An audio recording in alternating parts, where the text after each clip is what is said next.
স্বার্থ দিয়া আপন মানুষ কেন করো পর?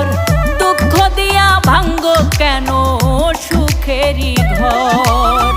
তুমি ছাড়া কোথায় যাব, কে করিবে ত্রাণ? তোমার কৃপা চাই গো আমি, ওগো মেহেরবান।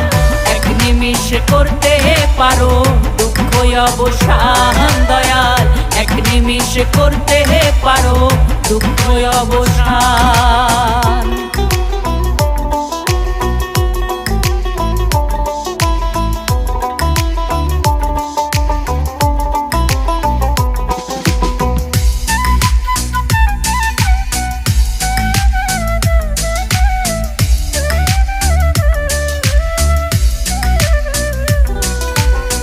মনের জ্বালা দূর করে দাও ওগো দয়াল সাই।